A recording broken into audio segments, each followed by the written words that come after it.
A veces, al ver películas, series animadas o cómics realizados fuera de Latinoamérica, notamos que muestran alguna cultura prehispánica y la representan con elementos de otra cultura, como si fuera lo mismo ser inca que olmeca, por ejemplo, y hasta astrólogos charlatanes usan la piedra del sol azteca para hablar del calendario maya. Claro, la maya y la azteca son culturas que se desarrollaron en México antes de la llegada de los europeos, pero confundirlos es como decir que los españoles y los alemanes son lo mismo solo porque viven en Europa y a ambos les gustan los embutidos. ¿Cuáles son las diferencias entre mayas y aztecas?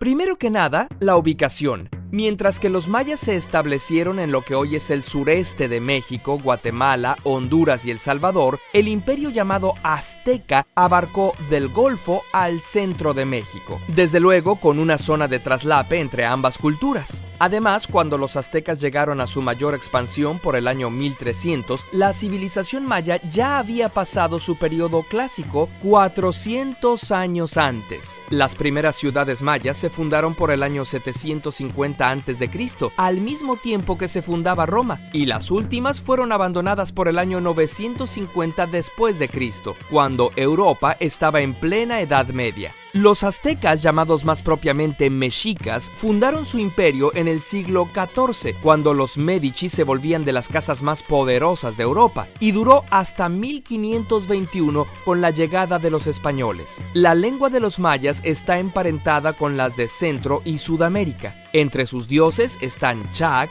el dios de la lluvia, y Cuculcán, la serpiente emplumada. Los mexicas, por su parte, provenían de las tribus del norte de México y sur de Estados Unidos. Al llegar al Valle de México, tomaron y adaptaron varios elementos de las culturas locales. Aunque las grandes ciudades mayas se habían abandonado, la gente y su cultura aún permanecían. El equivalente mexica de Chac era Tlaloc y de Cuculcán, Quetzalcóatl, y trajeron a su propio dios de la guerra, Huitzilopochtli, como su deidad principal. Por sus orígenes tan diferentes, el lenguaje de los mexicas, el náhuatl y el maya, tienen estructuras tan distintas como el español y el alemán. Los mexicas se asentaron en el lago de Texcoco, el cual se transformó en la poderosa ciudad de Tenochtitlán allá por el año 1325. Desde ahí, el Huey Tlatoani exigía a los pueblos conquistados tributo de pieles, cosechas, artesanías y jóvenes para sacrificios humanos.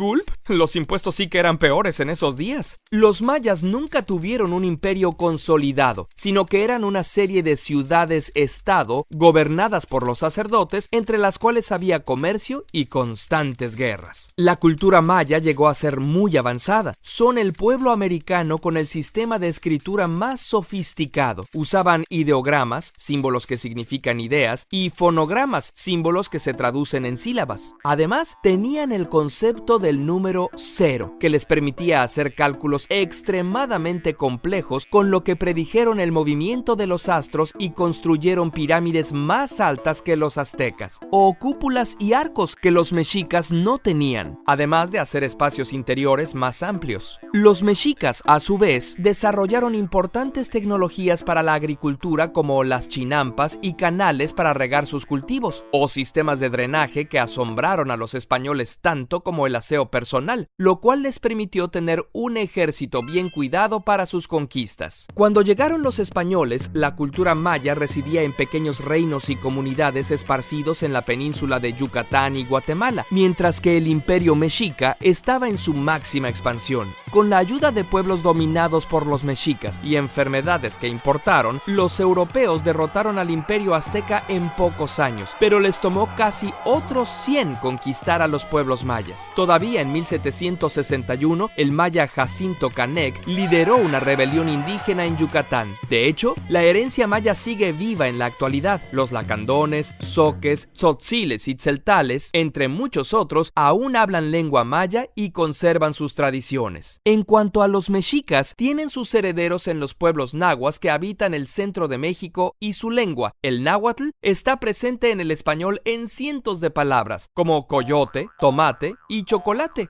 Así que la próxima vez que veas una película que no distingue mayas y mexicas, recuerda, mexicas, pueblo guerrero que dominaba el centro de México cuando llegaron los españoles. Mayas, antigua civilización de Centroamérica con afinidad por las matemáticas y la astronomía. Ambos pueblos continúan vivos en su cultura y en su gente. Curiosamente, las ilustraciones de este episodio las realizó Rui Fernando Estrada. Te invitamos a conocer su cómic en macoatl.com. Agradecemos tu contribución a través de Patreon y suscríbete.